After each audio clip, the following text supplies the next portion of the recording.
So our next speaker is Professor Julian Ma. Julian, I think, is going to be an interesting speaker for you. He's actually a dentist. He's also an immunologist.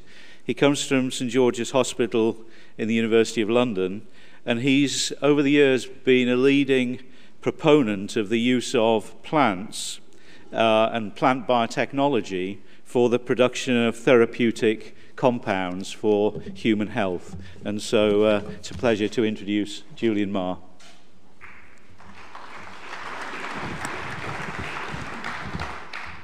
Thank you very much, Ian, and thank you very much too to the organisers for allowing me to come and talk to you about my research. For the past 15 to 20 years, my research passion has been about how to produce medicines to address important infectious diseases around the world. Infectious diseases are really no longer a problem of the developed world.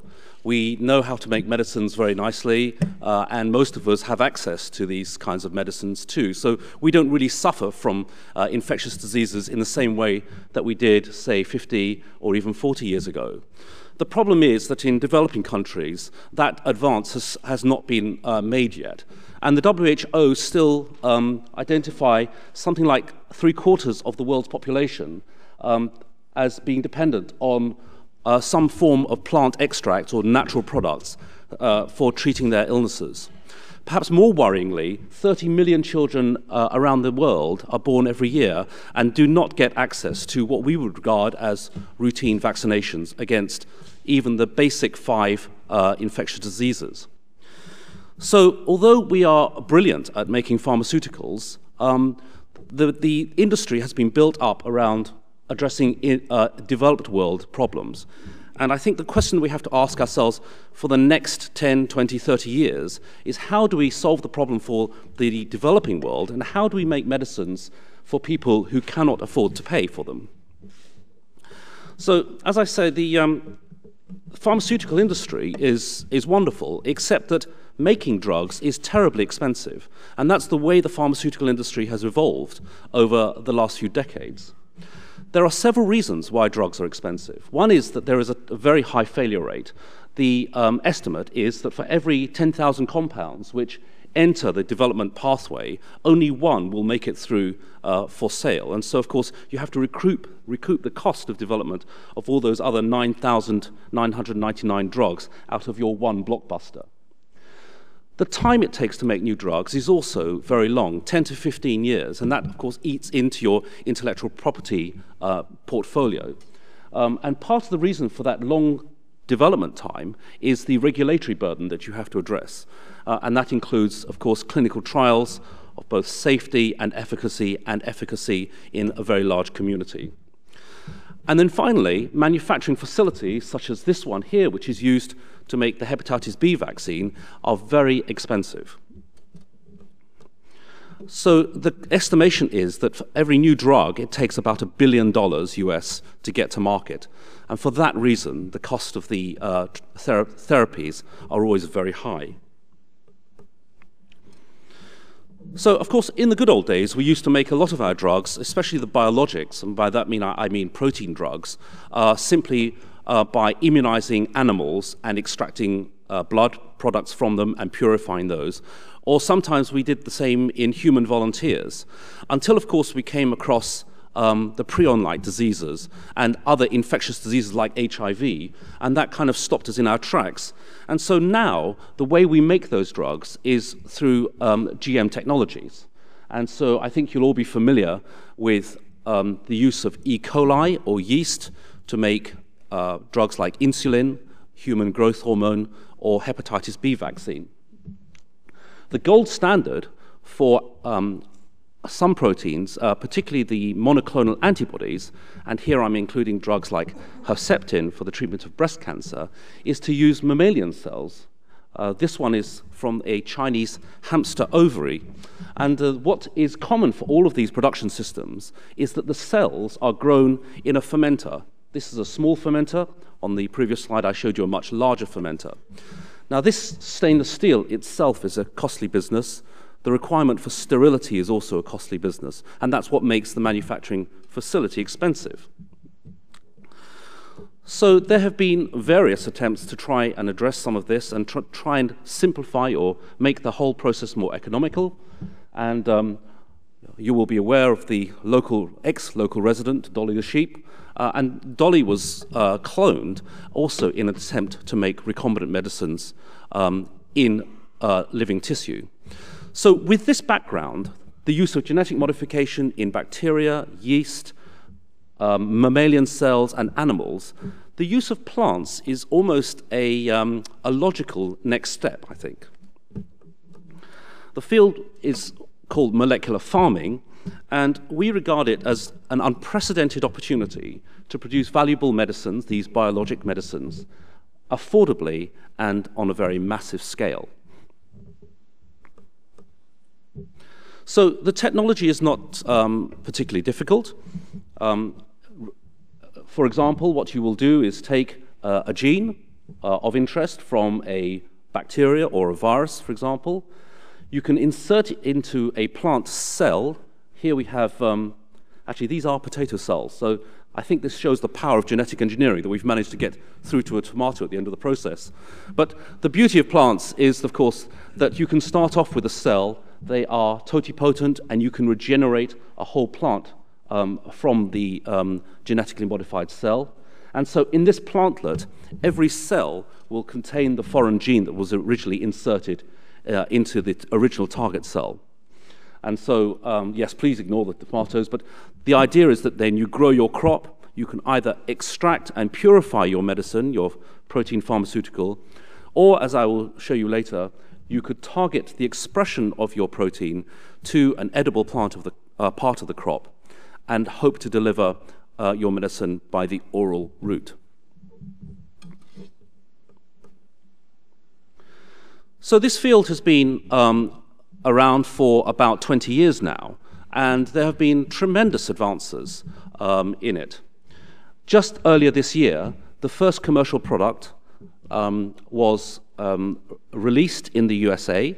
It's made in a carrot cell suspension system, and it's for this disease. You may not have heard of it. It's an enzyme deficiency disease called Gaucher's disease, and the drug is called glucocerebrosidase. But you may be more familiar with the annual flu vaccine, and this is another major effort which is going on in the United States using plant biotechnologies. Some other interesting diseases which are being addressed, there's a cancer here, non-Hodgkin's lymphoma. There's the traveler's diarrhea caused by Norwalk virus, and a few others. And the ones that are of particular interest to us are the use of monoclonal antibodies, which can be used to prevent infectious diseases like HIV, rabies, and also some cancer antigens. As you might imagine, a number of groups have looked at optimal plant species, and I think the choice really comes down to whether you want to use a food crop or whether you would like to use a non-food crop, and this comes back to the question from the gentleman from Syngenta, I think. There are huge advantages to using food crops. First of all, you can target the expression of your protein of interest to a seed, which is a natural protein storage system, and it can be desiccated and dried and left at ambient temperatures. And that significantly would reduce the cost of your production and storage of a medicine. But of course, you want to ensure that your food crop doesn't contaminate the food chain. And so for this reason, many people have chosen instead non-food crops. Now, of course, the problem here is that there are not many non-food crops where the agronomics are well understood, and perhaps tobacco is one of the few where we would consider going into, and this has indeed been the focus of my research. So what are the advantages of using plants to make pharmaceuticals? Well, I think we've talked about many potential advantages over the years. Some of those have come in and out of favor, but I think we are left with three key issues. The first one is that plant cells are eukaryotic, and that means, like human and other mammalian cells, they have the cellular machinery to make complex protein molecules, and that is unlike the prokaryotic cells like E. coli and other bacteria. There certainly is an economy of scale and a low cost of initial investment, and I'll show you why I think that's the case. And then I'm also going to show you an example of the prospect of oral delivery. So, as I said, plant cells are eukaryotic. That means they have a number of intracellular organelles which assist in the production and assembly of very complex molecules. In fact, if you put a picture of a plant cell here alongside a mammalian cell, which is the normal host cell for proteins like monoclonal antibodies, they will look almost identical apart from the presence of the vacuole in the plant cell. The most important part of that cell for us is this bit here, the secretory pathway. And this means that once translated, proteins enter into the endoplasmic reticulum, where they are folded correctly, and if they are dimers or multimers, they are assembled together correctly. Then they move out through into the Golgi apparatus, which is where they get post-translational modifications. Sometimes they get sugars added, and there are other post-translational modifications. And some of these are really important processes for the final functionality of your molecule. And that's why we can't make some of these molecules in non-eukaryotic cells. I talked about cost and scalability, and I mentioned that pharmaceutical facilities are generally very expensive. So a fairly standard pharmaceutical facility will cost around $500 million to build and to have validated. And that's a cost that you have to meet up right up front in your product development, because of course you need the quality of your production to be there right from the start of your clinical trial period. I think with plants, our great advantage is that that first step is much less high-tech, and we can consider using containment greenhouses for this at much lower cost. I'm sure you're all familiar with these massive greenhouses, which are pretty much global these days, but even the cost of these is minuscule compared to the cost of one of these. And for example, this greenhouse in Arizona would be large enough to provide enough hepatitis B vaccine to supply the whole of China every year. So we're not talking about huge areas of land for molecular farming crops. Of course, the aspiration is to go even larger scale and eventually go into the environment. And here we really would benefit from the economy of agricultural scale of production. But there are many hurdles to get over before we get there. Now, I've mentioned oral delivery of vaccines a couple of times, and this is one of the big aims of the vaccine world. There is only one vaccine at the moment that is delivered orally, and everybody knows it because we all love it, and it's this oral polio vaccine. And most of us will have had it dropped onto a sugar cube. And we like it because you don't need to have the injection. But from a clinician's point of view, it's better because you don't have to worry about the needle and syringe. You don't have to worry about disposal of the needle and syringe and the fact that other people might pick up the needle and syringe and use it again and again and pass on other diseases to different people. Even the cost of a needle and syringe, actually, in developing countries is significant. When you're trying to get the cost of a vaccine down to something like 10 cents a dose, the cost of the needle and syringe, which may be 8 cents, is a significant factor. So if you can get rid of that, then you're on to a likely winner.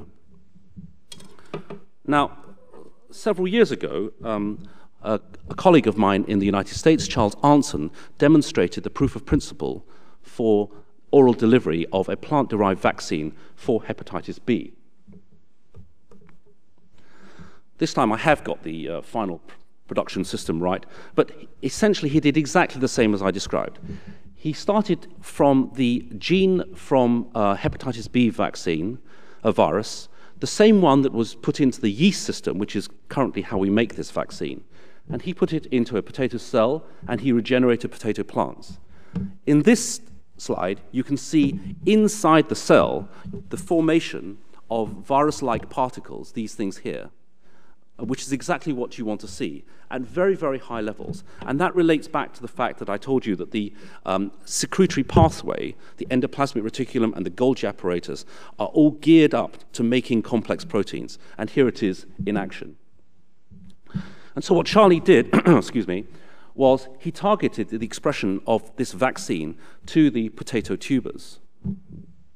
Now, he did some experiments firstly in animals to demonstrate that the vaccine was functional, but the most important experiment he did was to go into human volunteers.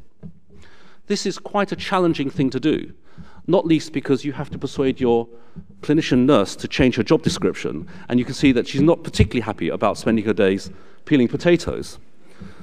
But what they did was they worked out the dose of potatoes required to deliver a certain amount of vaccine, and here you can see a volunteer with a small packet of potatoes. Again, not terribly happy about eating a packet of raw potatoes, but that's something else that we'll need to address. So what were the results? Well, in this graph, I'm showing you the immune response to the potato vaccine in the volunteers. And in the blue line, you can see what happened in patients who did not receive the vaccine, but ate normal potatoes that were not genetically modified. Let's ignore the green line for a minute. But in the red line, you can see what happened in the volunteers who ate the GM potatoes. They were given a dose on day 0. They came back 2 weeks later and had another packet of potatoes. And they came back 2 weeks later and had a third packet of potatoes. And you can see that their immune response here is absolutely fantastic. Now, the WHO's requirement for an effective vaccine is that you have an immune response above this point here, 100 milli-international units. And you can see that the response in these individuals greatly exceeded that.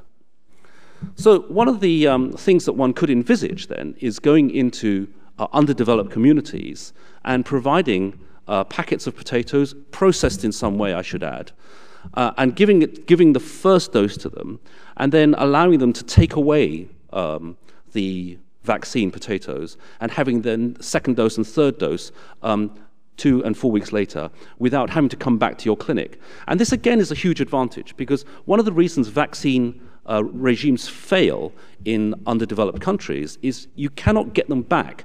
They all come for the first injection, but they are unlikely to come back for the second and again for the third. Now, I did say that these were fresh potatoes, and there are many problems with administering fresh produce. And I think the field, and we all believe now, that these molecular farming products, if they are delivered orally, will not be manufactured and released as food. That doesn't mean to say that we can't use food processing technologies to standardize formulation and to standardize dose as well. And some of the things that we're particularly attracted by are the mass freeze-drying technologies which are available. And of course, this eliminates the need for purification of your product and takes out an awful lot of the cost. I think this is a very worthwhile dream, but I think we are a long, long, long way off making drugs like this for many reasons. And one of those reasons is that the regulators for pharmaceuticals are not quite ready, I think, to accept drugs delivered in this way with this level of impurity. And so I'd like to sort of just move on to talk about safety of plant-derived medicines, and I'll show you where we are in the field at this point. So I'm always asked whether plant-made vaccines, molecular farming products, will be safe. And I think you have to address this question in 2 ways. One, you have to address any potential health concerns about this way of making medicines. And the second thing you have to address is the environmental concerns about putting those GM plants out there. So let's think about health concerns. Well, Europe has definitely led the way in the anti-GM movement. And I think, though, that if you look at a number of scientific bodies who have really studied the evidence at a scientific level, and that includes the WHO, the European Commission, our own Royal Society, and all of these organizations here, there really is no evidence that GM foods are unsafe. And I'm particularly encouraged by the fact that the Pontifical Academy of Science of the Vatican has stated on 2 occasions, under 2 popes, that GM foods are safe. And that's the kind of evidence that really persuades me. Irrespective of that, of course, this whole field is regulated very, very tightly. And just to give you some idea of what we have to go through, I've put up here the regulatory oversight of the kind of work that we do, both that we have to conform to, both at a UK level, at a national level, and also at a European level. So the key regulators in the UK for ours are DEFRA and the MHRA, that's the medicines regulators, and their counterparts in the European Union, and that is the EFSA and the EMA. Actually, this is slightly out of date now. They're now called the EMA. So to give you an idea of what we had to go through to make a new drug, we were involved in a project called Pharma-Planter, which was an EU-funded project to make an antibody against HIV in GM tobacco plants. And one of the key things that we had to address here before we could even think about putting it into human volunteers was to make it at a standard which was equivalent to how antibodies are made in mammalian cells at the moment. And this is a process which is called good manufacturing practice. So the key regulatory issues that surround this are some important things like how to do your genetic characterization of your GM plant, that's fine. But some of the ones that we really had difficulty over were things like the concept of a master and working cell bank. Now, this concept has been established for cells, for E. coli cells, for Chinese hamster ovary cells in the past. And the concept really is that you make your master cell, and you make enough of it that you can make product from that batch of cells for the next 20 years to cover your intellectual property protection period. And one of the rules of this is that you cannot replenish your master cell bank. So if you don't put enough away at the start and you run out after 5 or 6 years, end of product. Now, of course, in the plant world, we have cell banking systems, but they rely on replenishment of the cell bank as it gets depleted. And that concept is completely a no-no for pharmaceutical regulators. And I think this may be one of the real hurdles that we may have if we decide that potato is a good species to use for pharmaceutical production. We had to develop processes for good practice around how to cultivate the GM plants. And this is not the same good agricultural practice that some of you may be familiar for medicinal plants. This really is about quality control and uniformity of process throughout. At the end of the process, we had to think about how to do the downstream processing, how to grind up the tissue, and how to extract the proteins at a very clean level to standards which are already used by the pharmaceutical industry. So all of this was quite a challenge, and at the same time we also had to think about how we wanted to address the issue of any contaminating plant or mammalian viruses in our crop. Well, it took us 7 years, but we eventually developed a process, and I can show you here the greenhouse that we're using in Germany, in Aachen, which belongs to the Fraunhofer Institute. And as I say, we're using tobacco plants here in an area of just one of these spaces. And here you can see our crop, about 250 plants, growing nicely over a period of 6 weeks. And at the end of the growing period, we go through this deforestation process to harvest our transgenic plant material. We had to design a special grinding system for grinding up the tobacco leaves and extracting tobacco juice. And then we had to work out how to get from the juice to a clear, colorless solution from which we could then do purification of our final drug product. And I'm not going to take you through all that process, but I'm going to just get to the end and say, we did achieve that, and we finally made something which we call the final drug product. So making a drug in plants is not simple. It is very, very tightly regulated. But I think at the end of the day, when you get regulatory approval, as we did for this antibody, I think you can be satisfied that it meets the same quality as is currently required of the pharmaceutical industry. And this for us was a major breakthrough at the end of last year. Let's just talk briefly about environmental concerns, about growing these crops out in the field. What are we worried about? Well, we're worried about pollen, of course. We're worried about mixing crops, particularly if they're in the food chain. We're worried about inadvertent consumption by people or animals passing by, and we're worried about unexpected impacts on wildlife. Of course, if you go with a non-food crop like tobacco, then this becomes less of an issue.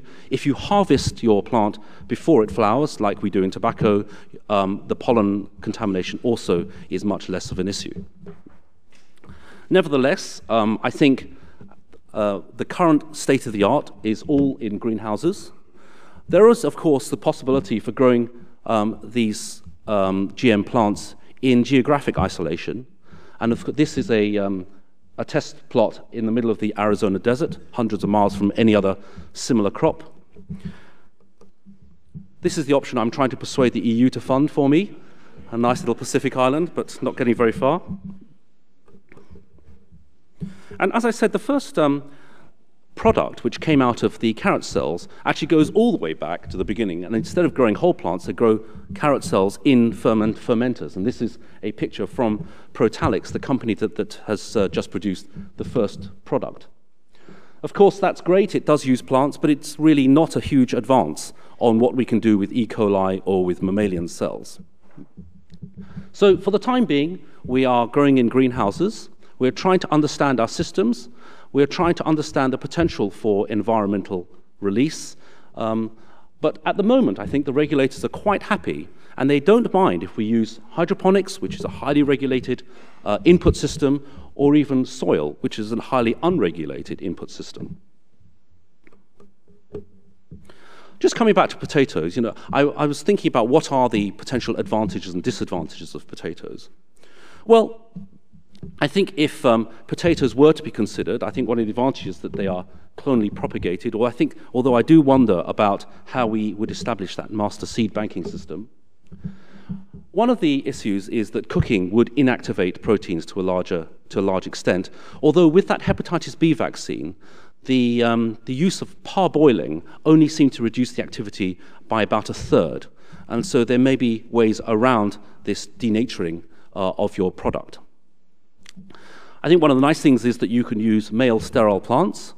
I also think that there are many varieties which are available which we could use specifically for molecular farming. And so there's a visual aid there that these are potatoes that you wouldn't eat, like this one, for example, as opposed to the normal food potato.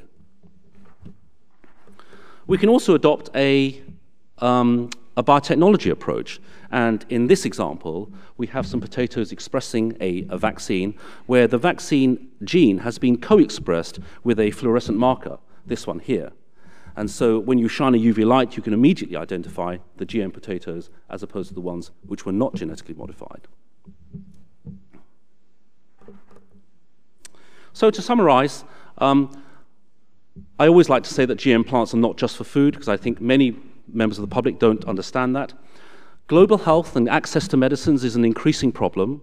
And actually, even in the developed world, we're starting not to be able to afford many of the medicines that are becoming available. I think molecular farming offers a number of important solutions, not all, but I think it could offer some very important solutions. And the whole field is delighted that the first plant-derived product, even though it's made in carrot cells in suspension, is now on the market.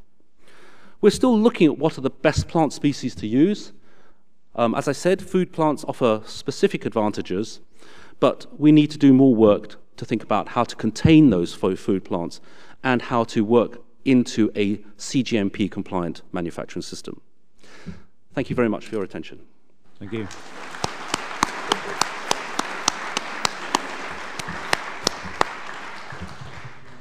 Thank you, Julian. I think a view of the future, and just making a connection with the previous talk, of course, any crop which would in the future be grown, including potatoes for this purpose, would of course need to have traits which involved yield and disease resistance and all the other things which to avoid it being destroyed. So I think there is a link with, you might say, the progress in genetic improvement, obviously in a very specific set of circumstances. Possibly the opportunity for a couple of quick questions before we break for lunch, and I would hope that people don't leave, because I also have an announcement to make as well at the end. So if anybody's got a quick question for Julian, we'll take a couple. Yeah. You talked about stable transformations. What about transient transformations using plant viruses or potato viruses? Do you believe that technology to be dead today? No, by no means, actually. And in fact, there has been I think, a differentiation in that in Europe, we are very much focused on stable transformation, whereas in the United States, they are very much focusing on transient expression. Yes, I didn't really have time to talk about transient expression technologies. They are incredibly powerful, and I think they offer huge solutions. The problem we have in Europe is that the regulators have not even considered how you would use that manufacturing process yet. So for Europe, at least, we are at least 15 years behind the stable transgenics for molecular farming. Yeah. Okay, one second question. Nigel Halford, Rothman said, thanks for a great talk, Julian. It seems to me that the choice of host plant is a key one in terms of the environmental impact and also keeping the product out of the food chain. So are you surprised that some companies have chosen maize, which is an outbreeder and a food crop, for producing some of these pharmaceutical products? Well, no, because I think there are huge advantages to using maize, and I also think that because of the amount of land that you would need actually to make a valuable crop, we're not talking about huge hectares of fields here. We're talking about small plots, and because these are high-value products, I really do think that you could easily go to an area where maize is not normally grown. So again, another type of geographic containment. Providing you're not in the middle of the corn belt, I don't see why you shouldn't use something like corn. Okay, thank you, Julian. Just, if I can just have your attention for one brief moment. This is an announcement for people who are involved as panel members for the Predicting the Potato's Future, and that is that these are now going to meet. I think it's in the Chantel. Can't actually read this particular thing, but anyway, they're due now for a lunch and a briefing in the Chantel, and it's Ocholoni. I hope that makes some sort of sense to those that are involved in the Predicting the Potato's Future activity. Thank you. And now it's lunchtime.